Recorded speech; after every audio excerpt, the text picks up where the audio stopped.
Hey guys, welcome back to Three Stupid Dawgz. Alright, we got a special episode for you guys. Eric, what topics do you have? What's the first topic? We have plenty of topics, but did you guys know they introduced Uno in the casino yesterday? Yeah, it's not even gambling based. It's like just for fun. Like, that's weird of Vegas. Why are they doing that? Wait, what? Yeah, it's not. Is that what I didn't know that. Yeah, it's not even like you're gonna gamble on it. It's just like just to bring in people, and they're gonna start straying away from the gambling aspect of it and more of the gaming aspect of it. No. Yeah, weird. Boo! I was trying to figure out how you would gamble on it. I'm like, you can't gamble hands. No, it's basically and it's all Uno themed, and there's different versions of Uno in the card games down in the lobby, if I recall correctly. But yeah, it's by Mattel. Yeah, it's literally put on. Yeah, so it's like you can have fun at the casino without losing all of your money and divorcing your wife. Yep. What's the point? Yeah. How am I gonna pay for all the escorts and the cocaine that I'm gonna consume on the second, the third, and the fourth day? Doesn't make any sense. The casino floors aren't ready for Uno. That's what Mattel has to say about this. What the hell? Apparently, it's a pitch for them to try and start Uno social clubs. Yeah, it's gonna be. Yeah, it sounds like a fun time. I get what they're doing because it could be a good idea. We'll have to see how it plays out. Because this is crazy, dude. You know, Vegas has a lot of sad, depressing deaths, overdoses, suicides. You know, like. This could help lower the margin of gambling, which those are associated with those situations. I don't know, man. Because one card game leads to another card game. And then before you know it, you've got Pokemon in the casino. You got Yu-Gi-Oh! In the casino. And I don't know if I've ever wanted to kill myself more than when I played Yu-Gi-Oh! All right, no. That ain't it. Say, if they have Pokemon TCG in the casino, I'll be there. Yeah. Save us on that one. My God. Okay, well, that's disappointing. I thought that was going to be a whole lot cooler. I thought that you were going to be able to gamble it, but so what do you guys think? Could classic family games thrive in the casino atmosphere? Because if this pops off, then what are they going to do next? Fucking put Monopoly in the casino? No, that's how you get a fucking bar fight. Well, so like, you guys have been to Vegas, like, when you're in Vegas, it's the gambling, you get free drinks. So if you're hanging out at Uno, are you going to get free drinks? What's the appeal with you staying there? And what's the, there's no risk factor. So you're just going to hang out there all day playing different games of Uno? I'm trying to figure it out. Where are you going to spend your money on? Also, how are they going to make money? Because these casinos, they don't just fucking make. They're not running off of love and laughs and whatever. They're running off of fucking money. So I don't know what angle they're going about this. Okay, so I was looking this up right now. There was an official Uno World Championship with a cash prize of $50,000 that happened in 2021. What the hell? Okay, so they were already trying to run tournaments, and they're like, no, that's not the angle. Let's get us. And half the times, kids get brought to fucking casinos anyways. I don't know if you guys have been to Vegas, but I went during just after COVID, and there were too many kids running around. Yeah, and I've been we went there like not that far apart from each other. Remember? I think you went there first before me. And then I went there towards the end of the when certain states were letting off the COVID mask mandate. And we went there on a budget, and then we went there another time for my buddy's birthday, and yeah, we were down there for too long. But it was, Vegas is fun, but like, unless you have some crazy money to drop and where to penny pinch here and there, they can rip you off. So that's what I'm trying to figure out. Like, where are they going to rip you off at? So we go to Vegas, we go to Fremont, we play blackjack and Texas Hold'em, baby, and we have a gambling budget. Yeah, and we better be smart about it. So I was reading an article on the whole Uno thing. So it sounds like the angle they're trying to push is, like you said, they had the tournament to try and get people to play. It seems like these social clubs are basically just going to be like rooms at bars or a set of tables they can facilitate competitive play. So it's implying possibly that these Uno games have buy-ins, and just whoever wins the match will just walk away with some money. buy-in would make sense more than, because I'm like, how do you bet on a fucking Uno hand? It's just buying into the game and then seeing who wins. I'm like, watch Uno just be like, it's a disguise for the swingers to just go there and just be there. Be their spot for them to fuck around and do dumb shit. Wait, so are you going to save yourself a seat or what you doing? I'm just saying for your 32nd birthday, we're going to go play Uno in Vegas. That's all I'm saying. Me and Papa Nasty are Heyo. swinging. We're no longer going to be monogamous. Turns out. Gee. There's gonna be a First I heard of it. There's gonna- Live on the pod. Coming at you. Yeah, here's Right where now. it says in the article. Will you be able to gamble on Uno? That part isn't entirely clear, though the word of the use social probably wasn't accidental. Blah, blah, blah, blah, blah. However, the release did say Uno social clubs would pop up in bars and venues across the country with tournament-style play, in quotations, which certainly sounds like someone would eventually have a monetary buy-in if it doesn't already. So, yeah, the implication is that you probably just buy into these games or something. Yeah, because for Texas Hold'em tournaments, for example, there's one that goes on close to me. You buy in for $60, and then you play all day. You go through the tournament, and then if you win at the end of the tournament, you get all the money. Might be a similar situation with the Uno tables in these Uno clubs. So you guys running it? Do you think Uno is a winning game? You think you can strategize Uno? I've never played it. I so. know, I haven't played Uno in years. You've never played Uno? What the hell? If it was competitive checkers, Papa Nasty would be your guy. No, I mean, Uno's a family game, and we didn't play much family games growing up, so that was... Oh, okay. Oh, so what you're saying is at our poker night, someone should bring an Uno deck. Dude, if someone brings the Uno deck, yeah, that might be fun. I might also cry, but, let's find out. Yeah. Let's go. Now, when he gets the draw 20 card, he's going to crash out. Okay, fuck you guys. When we do go to Vegas, okay, me and Kayla, for her birthday in May, we want to go to Vegas next year. Whoa. It's too soon. I know you said no. You said no traveling next year, and if you guys can't come, it's okay. But it's a cool thing. I think Kayla's family, her family goes and gambles so often. They have all these free rooms and shit. And so I don't know if that would apply. Abel, you can come sleep on the couch. Maybe. But first, we have to get you ready for some Texas Hold'em, some blackjack, and then we'll talk about it. I was going to say, what time of year is that going to be at? I might want to go to Evo.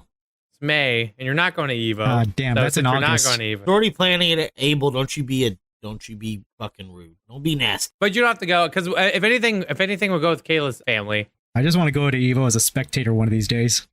They'll be the real gamblers, and then I'll show them all the strategy I've been studying. I want to study blackjack strategy, short of counting cards, because you do have a good opportunity to win win money in blackjack. Dude, I told you about my buddy who's really good at blackjack, Alberto. This guy fucking, he played blackjack, and when we were playing, I would have to, he was so drunk, I was cashing him out, and he was playing at the table, at the, there's little online, kiosk spots where you can play, and dude, I would cash him out, and he when I left him, he was at $1,800 off of fucking $20, and Mama Nasty Wow. got mad. She's like, leave him alone, let him do his own thing, because he would get high, and I'm like, dude, cash out, bam, I hit it for him, because, no one else is gonna, object to that, and when I left him alone, he lost, 20, or $2,800, $2,000, he was dipping into some savings, and I'm like, dude, come on, what the fuck, I left you alone for only 3 Yeah. hours. Dude, that's what's scary about it. That's why you got to be smart. You have a gambling budget. That's your bankroll. And then if you run out of gambling, you're not allowed to gamble anymore. No. That's the whole I'm on a fucking hot point. streak. I'm on a hot streak. Don't stop me now. Not if you lost all your money. You're on a bad beat, baby, and you have to take a No, I step got back this and comeback. reset. I got this comeback, okay? You guys, no, are you ready for my birthday when I come down and we're all playing fucking Texas Hold'em together? The girls will be out there playing karaoke. No, you're not allowed to go. You have to sit right here and you're playing poker. Now, you can get off the table. You can go sing some karaoke. You can come back to get an ass whooping. You can come back. Yeah, no, you were right though. Fremont is fucking badass. Fremont is so underrated. I want to get a fucking place there next time. Next time we do Vegas. Okay, it sounds like we have some good ideas on the block. Well, and then we'll get a chance to play Uno while we're there, so that's fucking amazing. But Papa Nasty, What's the next topic? you were telling me that you said that Jurassic World Rebirth was a disaster. Yeah, me and Abel both said it was fucking It was a Jurassic disaster. It was terrible. Abel? I thought it was all right. No, you were like, it was definitely a lot better than Dominion. I didn't see Dominion, but you said like, man, Don't watch Dominion. if I could shoot a movie in the face, you're like, I would shoot that movie. I was like, Abel, that's crazy. You shouldn't say that. It definitely had a lot of potential on the writing room floor that was left off. You're like, if Scarlett Johansson wasn't in that movie, I'd make it give me a blow. I said, Abel, that's crazier. You need to calm down. Nah, the Spinosaurus was in the movie. That's all I needed. No, I just didn't like that. It was like, oh, it's going to be a horror film. It's going to be a horror Jurassic Park. This is going to be way different than anything you've ever seen. There's a two-faced dinosaur running around. There wasn't a fucking two-headed dinosaur running around. There was nothing crazy about it. They're all normal fucking dinosaur. Like, it was stupid. And all the characters. Yeah, dude, the two-faced dinosaur was your ex. Hey! Oh, yes. He was a raptor. Arr! No. Okay, so people said that that the movie was slow and boring. I don't know if you guys agree with that. Okay, it wasn't slow. It was very action-packed, but it was just, Jurassic Park's never been just about that. It's been about the storyline. It's been a bit deeper. There's interesting characters. And this was just kind of like cheesy, green screen, decent CGI, action-packed moments. But like the action scenes, they seem easily played out. Like, what was going to happen. You don't always expect a certain character to get got, but you knew that this was going to happen. Whereas like the other Jurassic Parks, there was these moments where it's like, oh shit, the raptors are chasing. Oh shit, it's like these were kind of like, it was all, you could see what was going to happen before it happened. There was no mystery. I read underdeveloped characters. What do you think about that? That's definitely, for sure, a lot of the characters felt underdeveloped or kind of flat. There's no real character development. We watched the first Jurassic Park together, and those are developed characters. Like, you cared what they did. Yeah, no, these characters were all two-dimensional characters, and you really didn't, and the story, and they didn't have any, like, you didn't root for them. You're like, oh, it's Scarlett Johansson, she's Black Widow, and then, what's his face, that's Blade, that's, he's interesting, she's slightly interesting. Oh, the fucking, the museum dude, he's a nerdy, handsome, dude that's fucking gonna help go to Jurassic World. He's way too handsome to be the nerd. What the fuck? That's not a fucking nerd. It's a stereotype that educated people are unattractive. Yeah, his job. Wait, hold on. What about Jeff Goldblum in the first movie? Yeah, he was a fucking mathematician. Yeah, fuck you and your stupid No. stereotypes. No, but this guy was like, I'm not dumb. The difference between Jeff Goldblum and this character is that Jeff Goldblum's character was cool. He was a man whore. You kind of know, hey, this guy got some swagger. He had the open chest moment, blah, blah, blah. This guy's like, oh, I'm just a nerdy museum guy. Don't mind me. But he's super hot. He's fairly attractive. He made you look like a... You telling me you wanked it to him, mate? That's okay. Yeah, he made you look like a... Hey, don't worry, you got a chance. I think like his actor's actually gay or something. Yeah, he made Nothing wrong with that. Yeah, he'd make you look like a 5. Like, it was crazy. I was like, this guy, this is bullshit. Well, no, it was crazy. No, because Papa Nasty told me, he said, I want to dress you up like Black Widow because you're Scarlett Johansson. And I was like, that's insane. There ain't no way. Oh, my goodness gracious. Yeah, they had like 3 Marvel characters in there. They had Scarlett Johansson, Scarlet Witch. They had the guy that's going to play Blade. And then they had Ajax. And then he only lasted for like, 10 minutes or whatever. But it was kind of funny. It's like, oh, that's 3 Marvel. R.I.P. Ajax. Yeah. But like, for instance, there was like Pedro Pascal, and not Pedro Pascal. Was it? That's No. Oh, you're racist. I'm half Mexican. He's a bad man. Sorry, You're an incel, just like that guy said you were. Okay, they had the Lincoln lawyer and his family. They were supposedly flying. They were fucking just cruising their boat through this dangerous waters, and then his like daughter invites. She's going to go to college, and she has this, like, lazy, dumbass boyfriend who's, like, not helping out, and it's just a lazy dirtbag, and she's just like, Dad, stop it. He's, he's a really good guy, and then he had you just don't see in what I see. You don't see, and he's like, hey, dude, like, come help me out. I'm fucking tired. And the dude's like, oh, no, you got it, man. Like, come on, their dad. And it was just, like, these were just, like, dumb characters, and they tried to make them funny. And, like, the dad's a pussy, the daughter's a fucking clearly a dumbass, and then the boyfriend's another dumbass. It was just There's just dumb characters. You know. Okay, so you hated this movie is what I'm pulling away from this. You hated it. Do you think they should reboot the series? Because it's like they have Abel's mentioned before, they have the Enterprise on dinosaur movies. Do they reboot? Let's start over. Just go back to the original formula. I don't know what this whatever they're trying to do. Stop it. Just stop it. Go back to it. I want practical effects. I don't want this fucking CGI background bullshit. Tom Holland, he's bragging about a brand new day for the Spider-Man series because now that there's no more COVID restrictions, rather than them being on sound stages, they can go and they can film on location. And so there's so many fucking jungles, dude. Mhm. Go film on location. Yeah. What are you doing?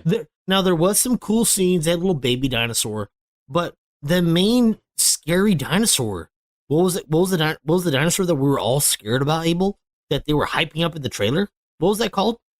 Yeah, the Distortus Rex. They fucking show it for 10 minutes and it doesn't do shit. It kills one person. Hey, it took out a helicopter, so it killed six three people. Yeah, maybe 4 people. Oh, so it's the old Godzilla effect again, where they don't have a lot of screen time. Godzilla 1998, that Godzilla effect. 2000, when was it? 2014. No, the OG one. Not the OG one, but the one with Matthew Broderick. 98. Yes, 1998. Remember how he technically was only on screen for like fucking 15 minutes of the whole movie? Felt like more than that, though. But it wasn't. And this is another case of that. Now you can spot it as an adult. You're like, bro, what the fuck is this dinosaur doing? He's barely on screen. Yeah, no, this was like maybe less than that. Maybe less than 10 minutes, honestly. Okay, then tell me so we can move on. I need you to tell me what would you rather? Here we go. Jurassic Park Rebirth or Captain America Red Hulk? Captain America, Red Hulk. Damn, even though the Red Hulk was only shown for like fucking 15 minutes of the whole movie. Yeah. That much more. There it is. Okay. There it is. There it is. All right. So, Abel? Watch, Marry, Kill, Jurassic Park Rebirth. What do you got? Abel? You're definitely more disappointed with the movie than I was, but yeah, like I said, Dominion left such a bad taste in my mouth that this was like leagues better. It was so much better than Dominion, at least. The T-Rex scene alone made up for the entirety of Dominion. Cool. Papa Nasty looks like he's ready to go out and poach a goddamn dinosaur illegally. I'm gonna go fight. Look at him go. I'm gonna go find. He's gonna go get some tries. I'm gonna go and fight Joe He's gonna Rogan. go get some woolly mammoth tusks. To collect my fee, Mr. Ludlow, to collect my fee. He's gonna have a Somalian accent. Like, whoa, hey, what are you doing? Wait, that's not it. Hey. Speaking of Somalia, what about Johnny Somalia? You were talking about that guy earlier. Yeah, apparently that fucko is gonna get 35 years in a South Korean prison. Yeah, Abel, do you know about that guy? Papa I have Nasty no knows a lot idea who about this him. guy was until you mentioned it today. So he's like sadly, he's an American influencer. And he's also, a mix of like Jewish and Somalian, and he goes around and he's fucking just is like that obnoxious streamer that's going to foreign areas and just bothering people. I mean, Israel and Japan both gave him he got in trouble down there. Like he faced the law down there. Like Japan, I think they locked him up for some days. Yeah. Yes. So he was born in 2000. Oh boy. Oof. So this kid's 25 years old. He was a Twitch troll. He was banned constantly on Twitch. He streams on Kick, Rumble, and Party, of course. Kick, I've heard of. Rumble and Party, what the actual fuck? Never heard of them. Maybe we're posting our content on the wrong place. Maybe we need to be going to these places. He was arrested in multiple countries. He was arrested in Japan, Israel, South Korea. He's facing up to 31 years in prison over obstruction and deepfake charges. And the deepfake's crazy. He's attention. But yeah, the bad provocative behavior borders on harassment, legal ramifications, ethical concerns, deepfakes, public harassment for clout, of course. Yeah, so the deepfake Yeah, stuff? what do you think? Yeah, what's up with that? So he allegedly created and shared a deepfake video, including one where he appears to kiss a Korean streamer without her consent, and then 2 charges are serious, each carrying up to 10.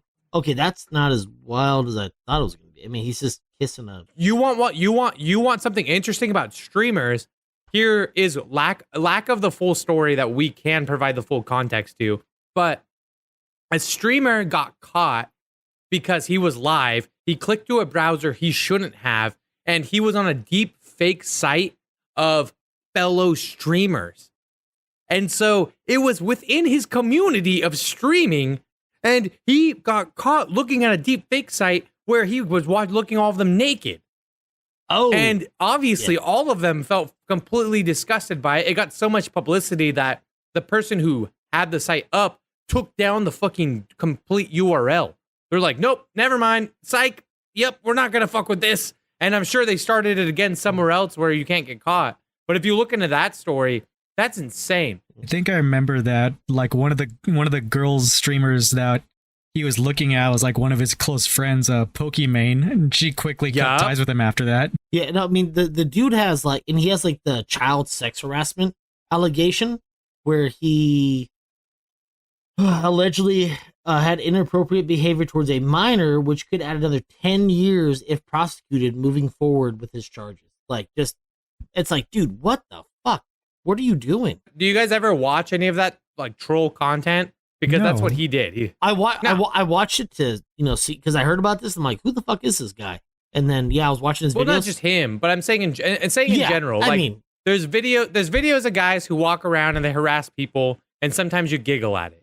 I'm never seeking them. I never like, comment, or subscribe. But when they pop up in the FYP, I'm like, am I laughing or am I watching scrupulously where I'm like, I'm disappointed in your actions? yeah, there's like, I mean, so if we're gonna like go back, like where this kind of started was like, where this came from was like the clown videos. Remember the clowns popping off when they were fucking around with people, like they'd scare people. They had the knockout videos. Like, No, it was during the movie. It was during the movie It, right? And they had the clowns popping up. Back in like 2016 or something, when clowns were just popping up randomly across the country and it was scaring people. there became, But trolls have always existed on the internet. Ever since YouTube has existed, trolls have existed. yeah, but like those were Never like, gonna give you up. Never gonna not to let sound like a you grandpa down. or anything like that.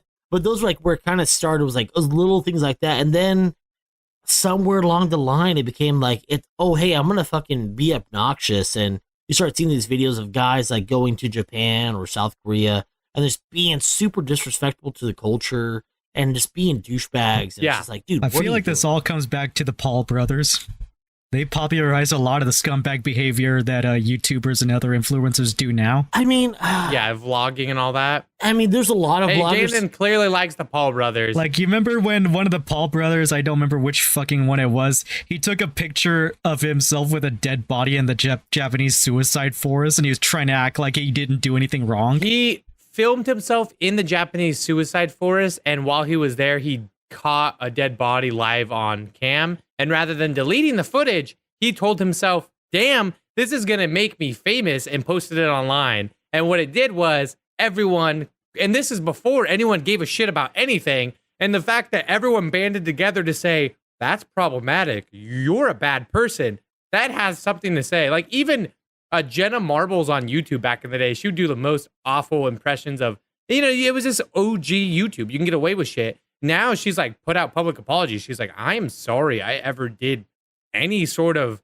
Asian accent or anything like that, and I'll delete all those videos because I'm a bad person. Jake Paul would never do that. The funniest thing is, back in the day, the Filthy Frank character was supposed to be a caricature of the worst people that YouTubers could be. And these days, Filthy Frank probably wouldn't even rate among the worst fucking, like, content creators / influencers. Like, Filthy Frank looks like a fucking saint compared to some of the shit these people do these days. Yeah, he seems wholesome in comparison. For the record, it was Logan Paul, and yeah, he showed a dead body on camera. It's like, dude, whoa, no one's gonna want In the suicide forest in Japan, yeah. They are also part of the reason why buying Pokemon cards is such hell these days. They popularized reselling because they had a couple of YouTube videos where they opened boxes and they talked about how much the cards are worth, and that caused a huge movement of so-called Poke investors to start just scalping cards in bulk to resell them. Don't worry, Abel. Once we get famous, me or Eric West we're gonna fight one of the Paul brothers, or Abel's gonna fight Logan. I'll fight Jake. Who knows? It might get crazy. What do you think, Eric? Which one are you gonna take on? Let's call it right now. Which one are you gonna take on, Logan or Jake? I'll take Jake. I think Fuck you. I was gonna take Jake. Oh yeah, take Jake. I'll take Logan. He's closer to my height. Logan's closer to your height. He's shorter. Wait, isn't Jake Paul actually doing boxing right now? Yeah, he's the one that's actually like I think. Oh, dude, he fought Canelo Caesar Jr. Canelo, no, dude, and Benavidez can't even get a fight with Canelo. Cesar Chavez Jr. Sorry, Julio Cesar Chavez Jr. Sorry, that was the most racist incel thing I've ever heard in my life. You piece of shit! I can't believe it. First off, I'm half Mexican, Eric. Okay, take it easy. I could make these mistakes. All right. Well, speaking of conspiracies, all right. No. Wait. Before I end it, Julio Cesar Chavez Jr. thing, he actually got arrested by ICE because I guess he has some connections to a cartel. He actually got paid, and it's not like just like he might be. It's like there's actual supposedly shit out there that he's connected to the cartel. That's one of the funniest things I read last week when it got reported. Like he was a vocal Trump supporter, and then he himself gets deported. Like, bro, you got what you voted for. What the fuck are you mad about? But dude, he's like legit. I guess he's pretty well connected. Supposedly, is what the reports that were coming out with. That's on social media, obviously. But like, yeah, it's like supposedly he was like an enforcer for them, for one of the cartels. It's like, damn, that's crazy. Like, he doesn't seem like that type of guy. I hope that's not true. But yeah, that was crazy. And then Jake Paul beat him. I was like, damn, Jake Paul showing us that he's not a dumbass. Anyways, what's next, Derek? What were you saying? What you got?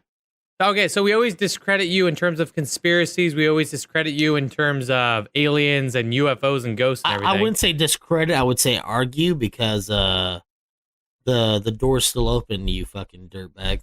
Yeah, no, whenever you say that, I slam the door in your face and I'm like, and I take a shit on your doormat. I'm like, no, I'm not your door. You can take a shit at your own doormat? Yeah. Like, go away. Go. This is my lawn. So, but what I thought was fascinating is I saw something recently when I went to the mall, because did you know that Washington State has the highest number of UFO sightings? Yeah, the Northwest. Yeah, it's known for being, and also Washington's known as Weird Washington, but yeah, the Northwest has a crazy fucking number of paranormal and UAPs, UFOs, whatever the fuck you want to call them, sightings. Okay, so this was on the wall of a mall while I was going out the other night, and I was very captivated by this. But did you know that Washington State has the most UFO sightings per capita in the U.S.? It began in 1947. Des Moines, which is close by to where I live, a routine boat trip turned into something unexplainable. That evening sparked a media frenzy, FBI involvement, and the death of 2 Army Air Force officers. It was the summer that gave us flying saucers, the Men in Black, and ultimately Roswell. And so it's okay, here we go. Here's the narrative. June 21st, 1947. It was a typical day on the water for Harold Dahl, his son, and their dog Sparky, boating between Des Moines and Maury Island. Then Dahl saw them. He saw 6 metallic donut-shaped objects hovering above the waves like a dream or a nightmare. One tipped, releasing sharp metallic debris that rained down, injures his son, killing Sparky. The water churns, the objects disappear, and in an instant, everything changed. Okay, so you're like, oh yeah, is this even real?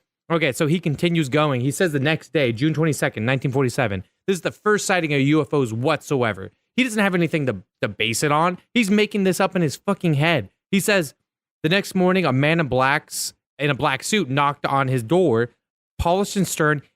His message was clear. Forget what you saw or else. It was the first recorded visit from the Men in Black, and it left him shaken. However, rather than staying quiet, he told his colleague, and that guy, so he told his colleague, Fred Chrisman, who later went to the crash site to gather the debris. And then the most interesting thing is, completely unrelated, June 24th, 1947, 2 days later, pilot Kenneth Arnold reported seeing 9 mysterious objects skimming the skies near Mount Rainier. By calling them flying saucers, he unknowingly coined a term that would captivate the world, with sightings popping up, first in Maury Island, then Mount Rainier, it wasn't long before a rancher in New Mexico discovered a strange wreck on his land, sparking the infamous Roswell incident. Explosions, Alex. That's kind of cool though, because it's like this isn't even a question of debate, because it's like this is just history at this point, that this took place and they never figured it out. Like, two simultaneous things happened at the same time, and these are the first sightings of UFOs. That's so weird. How did they both happen at the same time? It says this is considered by the Project Blue Book chief. He called this the dirtiest hoax in UFO history. Basically, even amongst UFO aficionados and investigators, the Maury Island incident is widely considered a hoax. Okay, but what about what happened 2 days later with the guy reporting saucers around Mount Rainier? That itself is a different incident altogether. It just happened to be about the same time. Yeah, so they're unrelated, so that's pretty fascinating regardless. And then right afterwards, we're talking almost immediately afterwards, and June 24th is the Roswell incident, which is one of the first and most controversial flying saucer crashes of all time, right? Yeah, there was a newspaper report saying that they found bodies and there was a flying saucer. Like, that legit came, and then it was like, no, it was a weather plane. It's like, it was a weather balloon. Like, come on, Abe's. Like, there was something going on. I personally still don't believe it was aliens, but it's still fun to think about, because this was 47. There was a nurse that came out that said there was bodies. Like, there was multiple people that said there was something there. But anyways, that's a different conversation. We're not going to argue that. Is that crazy to say that was 80 years ago? In 20 years, that's going to be 100 years ago. That's crazy. That is crazy. That's almost a century ago. That's like, if we were in that time period, that would have been them referencing things from the 1800s, being like, that's probably fact. No. And it's like, there has to be some miscommunication along the way. It's exciting. That's why, like, Abel, for example, doing the research saying, oh, there might be a hoax involved. I think it's cool from a historical, context. Also, it's cool that Washington's excited to have these stories, even whether or not we believe in them. It's still fucking cool. Yeah, no, there's definitely a lot of, like, weird Washington UFO stories or paranormal stories. It's just, there's whatever it is in the Northwest, maybe because how, like, foresty and like wild it still is compared to, like, other parts of the United States. It's just whatever. It's just a hub for paranormal stuff. And then you have Bigfoot, which I think was sighted back in either Oregon or Washington, but I believe it was Oregon. Right here. The FBI immediately began an investigation. Dahl and Chrisman confessed they fabricated the flying saucer story. The debris they claimed to have come across was just bits of scrap and pumice from Maury Island Beach. The plane crash was concluded to have been caused by an engine fire. Nonetheless, the story just grew out of that and became what do they call it when it's like public knowledge, blah, blah, blah, just pop cultural osmosis or some shit like that. You know why I say that story is probably real and why I'd put money on it is because the Men in Black, them going and being like, you didn't see shit. That's something that would have not happened if that was not real. You could have made up that part too. Like, you could have made that up. Yeah. No, that's something that's like, that's only known to like big UFO situations. And the fact that's like that's an early account of that. That's crazy because he started it. He started the lore. Because if you think about it, everybody always trusts around that time, you trust the government. You believe that the left and the right, they're on different sides. You don't think there's a deep state. You don't think there's any conspiratorial stuff. Well, how could you just make up the Men in Black situation? It just seems too much out there to just, come into fruition like that. From a normal Fascinating. dude. That's all I got to say. Fun conversations. We will never agree on conspiracies. I just thought that was a cool fact of history. Yeah, it is pretty cool that like the whole Men in Black and flying saucers part of UFO history came from Washington. Yeah, I think that's fucking fascinating, and it's cool that they have it painted on the walls of the it's mall. It's kind of like how most cultural depictions of hell don't come from the Bible; it comes from Dante's Inferno. Next thing Abel's going to tell us is that the Epstein files don't exist, but we're not going to go into that. No, that's what fucking Trump says. No, that's what you also say if you say the Men in Black don't exist. Yeah, I know. God damn it, Abel. Wait, hold on. So hold on, Papa Nasty. T-Dog over here. You're big Papa. No, your daddy.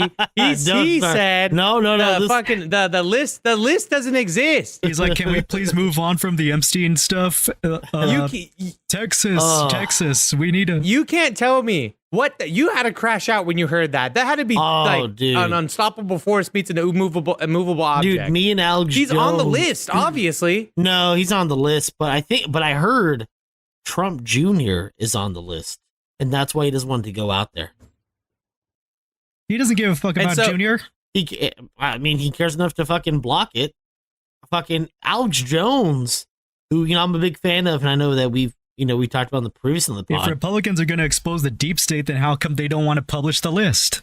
Because there's so many Republicans, there's so many Democrats, there's so many fucking influential figures, celebrities, this and that. Agreed. It's just, I think if they exposed it, it would just bring down the whole system, and I think he kind of sees. And also, if there was to be exposed, there's so many American higher up officials into this, it would just totally turn the perspective of what the world sees United States as this big hero, and the fucking always we were the ones to jump in World War II. We were the ones to liberate Iran from Osama bin Laden and Saddam Hussein and all that shit. Like, it would totally turn the look of what we should be, because this probably was influenced by the CIA. The CIA probably was running this shit.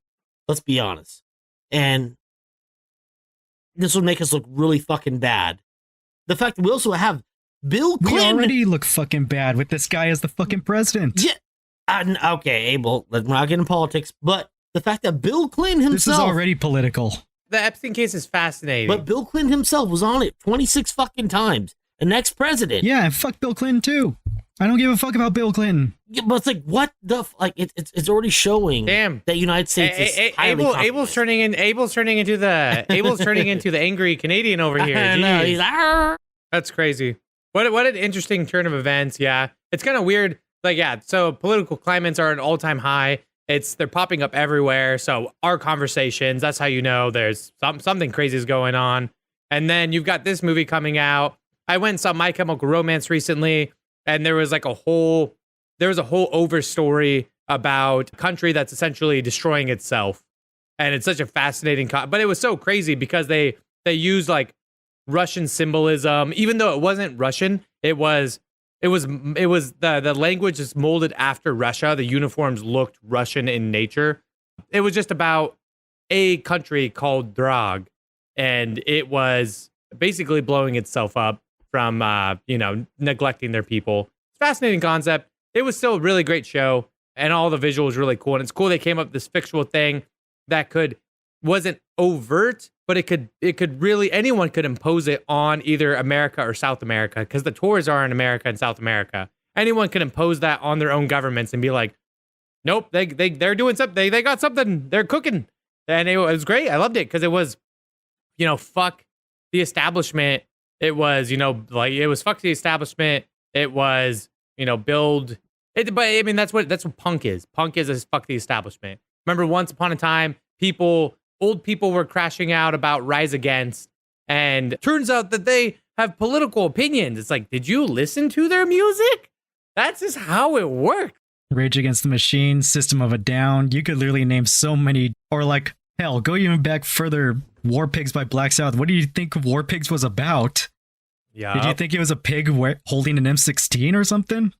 Yeah, people always were against the government, and they always will be. That's just how it goes. And it goes the other way too. Like, people will also, justify whatever they're doing regardless because they've decided that it aligns with their beliefs. Like, that's just how this shit. We're gonna argue about this shit. Like, we're barely about to turn 30. Abel just turned 30. We're gonna be arguing about this shit for the next 30 years. That's just how. No matter who's in power, it doesn't fucking matter. Every 4 years, we're gonna argue about some stupid shit we don't agree with, and the country's never gonna blow up, and we're always gonna complain. Oh no. We're gonna all have to wait in a bread line, and I'm gonna have to kiss my sister. Whoa. Oh my God. What? Whoa, Okay. hey, whoa. There it What's is. going Suddenly on? turns into the grapes of wrath. Okay, Yeah. there, fucking Caligula. What the fuck? Caligula. Yeah. All right, you were saying some crazy stuff about AI earlier. What the fuck? But we'll have to save it for next time. What do you got? Parting thoughts. Regardless, I'll save AI for a whole lot more entertaining tangent. It's gonna take some time to get off my chest. Gotcha, So- gotcha. I think before we end the episode, you and Abel got to kiss and make up. What? Me and Abel are good. I thought it was you and Abel that were. Yeah, it's I want to hear it. Loki. I feel like Eric was more tightly wound up than either of us. Yeah, Like, genuinely. yeah. I was fine. I was with mad Abel. at both of you guys for being obnoxious. Like, what do you mean? When was I obnoxious? He gets on me for not being energetic and wound up, and when I'm finally energetic and wound up, he gets on me again. Crazy work. The projection is wild, dude. Yeah, Eric got issues. Not wanting to take it. We're gaslighting him, right, Papa Nasty? Wink. Wink. I know. That's why he's a Dr. Phil screen behind him. Not wanting to take accountability for your own anger over like a silly situation, like without like crashing the fuck out. It's like, yeah, but it was crazy watching you guys argue. The argument was between you guys, and I was here arguing with you about why you shouldn't be arguing. So feel free to gang up on me. I will continue to be the preschool teacher breaking up the 4-year-olds fighting if Yeah. that's what I have to be. Yeah. Hey, well, should we attack him some more? And now we'll learn our ABCs. Nah, it's all good. It's whatever. Wait. Hey, Papa Nasty. Wait, I don't know if this will work on you. Wait, did you know that there's 20 letters in the alphabet? Get out of here. No. Did you know? Get the fuck out of here. You know? Anyways, guys. Wait, help me out here. Someone bite this. Did you know there's 20 letters in the alphabet? Wait, no, someone bite this. This is a good joke. No, fall for I it. didn't make- There's No. 26. No, don't do it, Yeah, Abel. I No. forgot I forgot you are a QT. That's only 25. Yeah, you'll get the D later. Da-da-da. All right, Hey, anyways, there that's it all I is. got. There it It's not bad. All right. That's pretty good. He's canceled. All right, guys. Well, what a great time. Thank you guys so much for watching Three Stupid Dawgz. We're stupid. There's 3 of us. We're not incels, I promise. Yes. All right, guys. Thanks for listening to Three Stupid Dawgz. Now I'm gonna go angrily post on our red pill. Can't get a date anymore. Like I need to smash GF. Alrighty, you guys heard this. Abel needs a smash GF. Goodbye.